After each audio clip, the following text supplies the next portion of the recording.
কর্তৃক আয়োজিত আজকের নবীনবরণ প্রোগ্রামে বিজ্ঞান অনুষদের যে সকল শিক্ষার্থী ভাই ও বোনেরা উপস্থিত হয়েছেন সবাইকে আজকের আয়োজনে মোবারকবাদ জানাচ্ছি এবং ডাকসুর পক্ষ থেকেও ধন্যবাদ জানাচ্ছি সুন্দর আয়োজনে আপনাদের অংশগ্রহণ করবার জন্য। আল্লাহর কাছে শুকরিয়া আদায় করছি, আমরা লম্বা ফেসিবাদী পিরিয়ড পার হবার পর যে ক্যাম্পাসে সুন্দর একটা সময় পার হচ্ছে সেই ক্যাম্পাসে আপনাদের মতো ভাই বোনেরা আপনার শিক্ষার্থী হিসেবে প্রবেশ করতে পেরেছেন।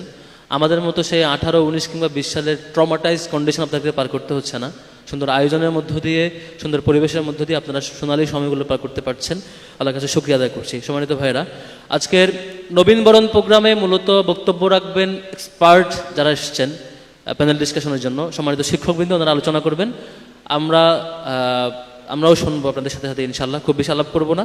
শুরুতে আমি স্মরণ করছি শহীদ আব্দুল মালিক ভাইয়ের কথা, যে আব্দুল মালিক ভাই আপনাদের বিজ্ঞানের স্টুডেন্ট ছিলেন, যিনি তার ডিপার্টমেন্টের টপার ছিলেন, যিনি টিএসসির এই ডায়াসে দাঁড়িয়ে তার বক্তব্য উপস্থাপন করবার জন্য, যিনি ইসলামী শিক্ষা ব্যবস্থার পক্ষে কথা বলবার জন্য এই টিএসসিতে দাঁড়িয়ে যখন তিনি বক্তব্য দিয়েছেন, এখান থেকে বের হওয়ার পরে সোহরাওয়ার্দী উদ্যানের পাশ দিয়ে যাবার পথে হাসানুল হক, ইনু, রাশেদ খান মেনন আর তুফাইলরা তারা সোহরাওয়ার্দী উদ্যানে তাকে ইট দিয়ে থেতলে আঘাত করে করে যাকে শহীদ করেছে সে আব্দুল মালিক ভাইকে স্মরণ করছি।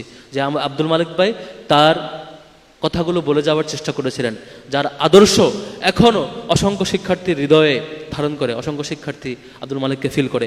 আব্দুল মালিক ভাইয়ের জন্য রব্বুল আলামিনের কাছে শাহাদাত কামনা করছি, শাহাদাতের উচ্চ মর্যাদা কামনা করছি।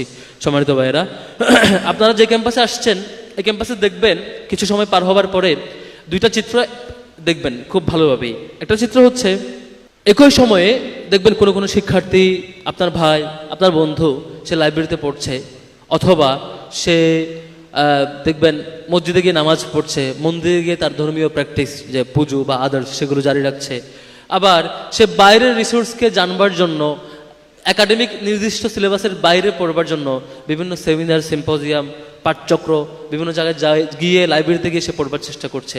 অথবা দেখে থাকবেন সে সময়টাতে আপনার কোনো বন্ধু কিংবা বান্ধবী সে আড্ডায় মেতে উঠছে, সে মদের আসর কিংবা গাজার আসরে সময় কাটাচ্ছে, হলের ছাদে বসে কিংবা কোনো একটা কর্নারে গিয়ে বন্ধুদের সাথে বিড়ির টান দিয়ে কিংবা গাজার টান দিয়ে সুখে সময় পার করবার চেষ্টা করছে।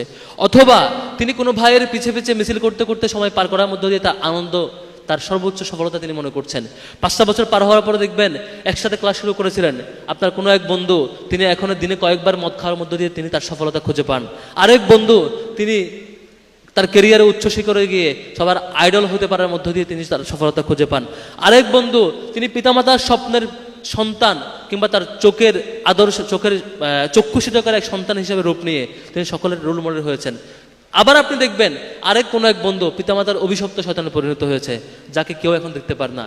এলাকার যে যুবকেরা, এলাকার যে শিশুরা, যে মুরব্বীরা তাকে নিয়ে গর্ব করতো, 5 বছর পরে চিত্র পাল্টে গেছে।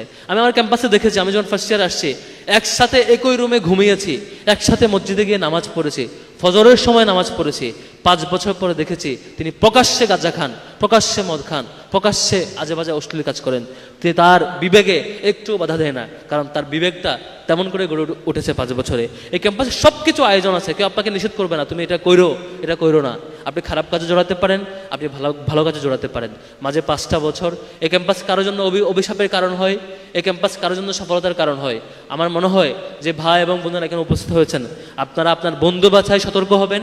যে বন্ধুরা আপনাকে বিপথে নিয়ে যায় তাদেরকে কাছে আনবার ক্ষেত্রে, কাছে আসবার ক্ষেত্রে, কাছে টেনে আনবার ক্ষেত্রে সতর্ক থাকবেন, সেটুকু অনুরোধ থাকবে।